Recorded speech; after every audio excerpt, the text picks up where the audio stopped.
अस्सलाम वालेकुम dear students. Chapter acid bases and salts में आज हमारा लेक्चर नंबर 4 है ब्रॉन्स्टेड-लॉरी कंसेप्ट या Bronsted Lowry theory of acid and bases. Bronsted Lowry theory एक दो केमिस्ट थे, एक था डेनिश केमिस्ट ब्रॉन्स्टेड, डेनमार्क का रहने वाला था ये, और एक था लॉरी जो कि ब्रिटिश केमिस्ट था, इंग्लिश केमिस्ट था। ये दोनों कुलीग थे। इन्होंने सबसे पहले 1923 में थ्योरी पेश की थी, 1923 में थ्योरी पेश की थी on the basis of proton transfer, on the basis of proton transfer. अब यहाँ पे हमने H पॉजिटिव आयन को, H पॉजिटिव को क्या कहना है, इसको हमने प्रोटॉन कहना है। फॉर एग्जांपल हम अगर हाइड्रोजन की बात करें तो हाइड्रोजन का एटॉमिक नंबर क्या होता है, एटॉमिक नंबर होता है 1, तो इसमें 1 ही प्रोटॉन होगा। इसमें हमारे पास केमिकल में कितने हो गए, हमारे पास 1 ही प्रोटॉन होगा और इसमें 1 ही इलेक्ट्रॉन होगा, 1 ही हमारे पास क्या होगा, इलेक्ट्रॉन होगा।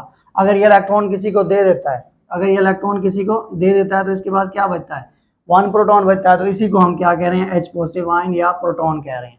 तो इन्होंने थ्योरी पेश की थी एसिड और बेसिस की, कि एसिड वो सब्सटेंस होते हैं जो इस प्रोटॉन को क्या करते हैं, H पॉजिटिव आयन या प्रोटॉन को क्या करते हैं, डोनेट करते हैं, और बेस वो सब्सटेंस, स्पीशीज, मॉलिक्यूल या आयन है जो प्रोटॉन को क्या करेंगे, गेन कर लेंगे, एक्सेप्ट कर लेंगे। तो इन्होंने थ्योरी पेश की थी on the basis of proton transfer के।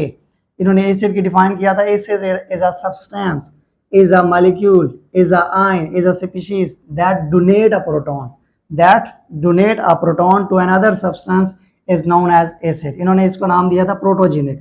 प्रोटोजेनिक जब मतलब होता है कि प्रोटॉन डोनर, प्रोटॉन को जो है वो क्या करता है, डोनेट कर देता है। उन्होंने कहा कि ये एसिड है। फॉर एग्जांपल अगर मैं एग्जांपल पेश करूं इसकी, तो प्रोटॉन कैसे डोनेट करेगा, अगर मैं एग्जांपल दूं HCl plus H2O, HCl plus H2O। अब इसमें इसने कहा था कि एसिड वो सब्सटेंस है जो कि प्रोटॉन को क्या करता है, डोनेट करता है। तो ये हमारे पास क्या होगा, ये H पॉजिटिव आयन, ये क्लोराइड आयन। अब ये क्या कर देगा, इसको एक प्रोटॉन डोनेट कर देगा, और प्रोटॉन डोनेट कर देगा तो इसके ऊपर क्या आ जाएगा, नेगेटिव आयन, क्लोराइड आयन, और ये हमारे पास बन जाएगा हाइड्रोनियम आयन। ये क्या बन जाएगा, हाइड्रोनियम आयन। अब ये हमारे पास क्या कहलाया, ये हमारे पास कहलाया एसिड। ठीक है, कि एसिड वो सब्सटेंस होते हैं जो प्रोटॉन को क्या करते हैं, डोनेट कर देते हैं। दूसरा इसने कहा था बेस के बारे में, कि बेस वो सब्सटेंस होते हैं जो कि प्रोटॉन को एक्सेप्ट कर लेते हैं। ये क्या कहलाते हैं, ये प्रोटोफिलिक कहलाते हैं, कि वो सब्सटेंस जो कि प्रोटॉन को एक्सेप्ट कर लें वो बेस कहलाते हैं। और इसको इसने नाम दिया था प्रोटोफिलिक, के प्रोटॉन लविंग, ये प्रोटॉन को क्या कर लेता है, एक्सेप्ट कर लेता है। For example H2O plus NH3, H2O plus NH3। अब ये क्या है हमारे पास, ये एक प्रोटॉन इसको दे देगा तो ये बन जाएगा जी हमारे पास OH negative ion plus NH4। तो ये हमारे पास इसने प्रोटॉन एक्सेप्ट कर लिया है, तो ये हमारे पास क्या कहलाया, बेस कहलाया। और इसने प्रोटॉन डोनेट किया तो ये क्या कहलाया, एसिड कहलाया। ये क्या कहलाया, एसिड कहलाया। याद रखिएगा, वाटर, कोई भी अगर कोई सब्सटेंस है, कोई मॉलिक्यूल है, आयन है, अगर वो एसिड बिहेव कर रहा है तो वाटर बेस बिहेव करना शुरू कर देगा। अगर इसके साथ वाटर के साथ कोई एसिड है तो इस वाटर जो है बेस, और कोई बेस है तो वाटर क्या बिहेव करना शुरू कर देता है, एसिड बिहेव करना शुरू कर देता है। तो अकॉर्डिंग टू दिस थ्योरी, जो प्रोटॉन को डोनेट कर देगा, प्रोटॉन डोनर होगा, वो एसिड कहलाएगा, जो प्रोटॉन एक्सेप्टर होगा वो बेस कहलाएगा। उसके बाद कुछ एग्जाम्पल्स हैं एसिड्स और बेस की, जो कि on the basis of proton transfer examples दी गई हैं, कि कुछ एसिड और बेसिस हैं जो प्रोटॉन को डोनेट कर देते हैं, एसिड कहलाते हैं, जो एक्सेप्ट कर लेते हैं, जिनमें एबिलिटी होती है एक्सेप्ट करने की, उनको हम कहते हैं basis. For example HCl proton को डोनेट कर सकता है, नाइट्रिक एसिड भी प्रोटॉन को डोनेट करता है, और सल्फ्यूरिक एसिड भी हमारे पास प्रोटॉन को डोनेट करता है। वाटर में भी एबिलिटी है कि ये भी प्रोटॉन को डोनेट कर दे। हाइड्रोनियम आयन भी प्रोटॉन को डोनेट कर सकता है, और NH4 आयन भी क्या कर सकता है, ये भी प्रोटॉन को डोनेट करने की एबिलिटी रखता है। तो ये क्या कहलाया, ये कहलाया एसिड। ये क्या कहलाया, ये एसिड कहलाया। उसके बाद कुछ बेसिस होते हैं जो कि जिनमें एबिलिटी होती है कि प्रोटॉन को एक्सेप्ट कर लें, जैसे NH3, ये प्रोटॉन को एक्सेप्ट करने की एबिलिटी रखता है। वाटर भी, हाइड्रोक्सल आयन भी, क्लोराइड आयन भी, और HSO4 माइनस आयन, ये भी हमारे पास क्या करता है, ये भी एबिलिटी रखता है कि ये प्रोटॉन को एक्सेप्ट कर ले। जब प्रोटॉन को एक्सेप्ट कर लेता है तो ये सल्फ्यूरिक एसिड बन जाता है। ठीक है जी, तो ये हमारे पास इसकी भी एबिलिटी है कि ये क्या करेगा, ये भी बेस बिहेव कर सकता है। उसके बाद हमारे पास proton donor and acceptor properties हैं कुछ, के प्रोटॉन डोनेट जो करता है, जो एक्सेप्ट करता है। आगे जो हमारे पास ये चीज़ें बनती हैं, ये क्या कहलाती हैं, उनके बारे में कुछ कंसेप्ट है, जैसे हमारे पास HCl प्लस H2O। अब HCl में हमारे पास ये क्या किया, इसने प्रोटॉन ट्रांसफर किया तो ये एसिड कहलाया, इसने एक्सेप्ट किया तो ये बेस कहलाया। अब यहाँ पे गौर कीजिएगा, अब इसने प्रोटॉन को क्या किया, इसने प्रोटॉन को डोनेट किया तो ये हमारे पास क्या कहलाया, ये कॉन्जुगेट बेस कहलाएगा। ये क्या कहलाएगा, कॉन्जुगेट बेस। और इसने प्रोटॉन को एक्सेप्ट कर लिया तो ये कहलाएगा कॉन्जुगेट एसिड। इसी को हम अगर आगे प्रूव करने लगे हैं। आगे दो डेफिनेशन है कि कॉन्जुगेट एसिड क्या होते हैं और कॉन्जुगेट बेस क्या होते हैं। कॉन्जुगेट एसिड वो हमारे पास सब्सटेंसेस होती हैं कि जब भी बेस जो है प्रोटॉन को एक्सेप्ट करेगा एसिड में से, जब भी बेस प्रोटॉन एक्सेप्ट करेगा एसिड से तो उसका जो हमारे पास आगे जाके बनेगा वो हमारे पास बनेगा कॉन्जुगेट एसिड।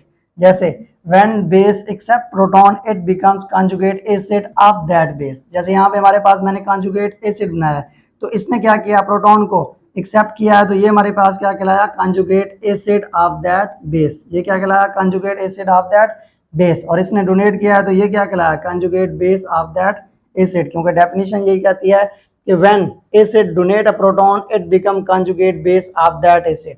कि जब एसिड प्रोटॉन को डोनेट करेगा तो ये conjugate बेस बन जाएगा। ये क्या बन जाएगा, conjugate base of that acid. यहाँ पे एक चीज आपने याद रखनी है, हमेशा याद रखिएगा कि अगर हमारे पास कोई स्ट्रॉन्गेस्ट एसिड है, जैसे हमारे पास ये स्ट्रॉन्गेस्ट एसिड हमने यूज किया है तो इसका जो कंजुगेट बेस बनेगा वो वीक बनेगा। इसका जो कंजुगेट बेस बनेगा क्या बनेगा, वीक बनेगा। अगर हमारे पास स्ट्रॉन्गेस्ट बेस है तो उसका जो कंजुगेट एसिड बनेगा वो भी वीक बनेगा, वो भी क्या बनेगा, वीक बनेगा। आइए कुछ एग्जांपल्स करते हैं कंजुगेट एसिड और कंजुगेट बेस की। फॉर एग्जाम्पल मैं यहाँ पे CH3COOH प्लस H2O इसकी एग्जाम्पल लिखने लगा हूँ। अब हमारे पास क्या है, हमारे पास हमने अभी पढ़ा कि जो प्रोटॉन डोनर है वो एसिड कहलाएगा, जो प्रोटॉन एक्सेप्टर है वो बेस कहलाएगा। तो ये क्या कहलाया, ये एसिड कहलाया, इसने प्रोटॉन डोनेट करना है इसको, और ये हमारे पास क्या कहलाया, बेस कहलाया। अब ये क्या बन गया, ये बन गया है CH3COO नेगेटिव आयन प्लस ये बन गया जी हाइड्रोनियम आयन। अब देखें, अब ये हमारे पास एसिड है तो इसका जो ये बना है हमारे पास, ये हमारे पास बना है कंजुगेट बेस। क्योंकि अभी हमने पढ़ा था जो एसिड प्रोटॉन को डोनेट करता है वो बन जाता है conjugate base of that acid, और ये बन गया है conjugate acid of that base. इसी तरीके से आपने पेयर्स बना लेने हैं। क्वेश्चन आ जाते हैं कि हाउ टू आइडेंटिफाई या how to recognise the acid base pair. आपको कुछ एग्जांपल्स दे देगा, कुछ आपको इक्वेशंस दे देगा और बताए, आपसे पूछेगा कि इसके पेयर्स बनाएं, कंजुगेट एसिड और कंजुगेट बेस के, या इसमें बताएं एसिड कौन सा है बेस कौन सा है। तो आपने इस तरीके से क्या कर लेने हैं, इनके पेयर्स बना लेने हैं। आगे एक और एग्जांपल करते हैं। Example number 2 H2S plus NH3। ये रिएक्शन करके देखते हैं। अब ये क्या करेगा, ये प्रोटॉन डोनेट कर देगा, ये हो जाएगा HS नेगेटिव आयन प्लस ये बन जाएगा NH4। इसने प्रोटॉन को क्या किया, एक्सेप्ट कर लिया है। अब ये एसिड कहलाया, ये क्या कहलाया, ये बेस कहलाया। अब इसने प्रोटॉन को डोनेट कर दिया तो ये क्या कहलाया, conjugate base of that acid, और इसने हमारे पास एक्सेप्ट कर लिया तो ये क्या कहलाया, conjugate acid of that base. तो इसी तरीके से आपने क्या कर लेना है, इनके पेयर्स बना लेने हैं। एक और एग्जाम्पल लेते हैं, HClO4 प्लस H2O। इसको देखते हैं जी। परक्लोरिक एसिड स्ट्रॉन्गेस्ट एसिड होता है, ये HCl से भी ज्यादा स्ट्रॉन्ग होता है। अब ये क्या करेगा, ये प्रोटॉन को डोनेट कर देगा। प्रोटॉन को जब डोनेट करेगा तो ये बन जाएगा ClO4 negative ion plus chlorate ion बन जाएगा प्लस हाइड्रोनियम आयन। अब देखें, इसने प्रोटॉन को डोनेट किया, ये एसिड कहलाया, इसने एक्सेप्ट कर लिया, ये बेस कहलाया, और ये इसने प्रोटॉन को डोनेट किया तो ये बन गया conjugate base of that acid, और इसने प्रोटॉन को एक्सेप्ट कर लिया तो ये कहलाया conjugate acid of that base. तो ये क्या कहलाया, conjugate acid of that base. एक और एग्जांपल ले लेते हैं जी, NH3 प्लस H2O। तो ये देखिए हमारे पास, अब इसने प्रोटॉन को क्या करना है, इसको डोनेट कर देना है। प्रोटॉन को डोनेट करेगा तो ये एसिड कहलाया, ये इसने एक्सेप्ट किया तो ये बेस कहलाया। अब ये क्या बन जाएगा, NH4। ऐसे घुमा के भी आगे एसिड बेस आगे पीछे भी दे सकता है। आपने क्या करना है, उसको रिकॉग्नाइज कर लेना है। जो कि प्रोटॉन को एबिलिटी रखता हो डोनेट करने की वो एसिड कहलाएगा, जो एबिलिटी रखता हो एक्सेप्ट करने की वो क्या कहलाएगा, बेस कहलाएगा। अब इसने एक्सेप्ट कर लिया तो ये हो गया जी NH4 प्लस आयन प्लस ये बन गया जी हाइड्रोक्सिल आयन। अब देखिएगा, अब इसने प्रोटॉन को क्या किया है, इसने प्रोटॉन को डोनेट किया है तो ये बन गया conjugate base of that acid, और इसने एक्सेप्ट किया है तो ये बन गया conjugate acid of that base.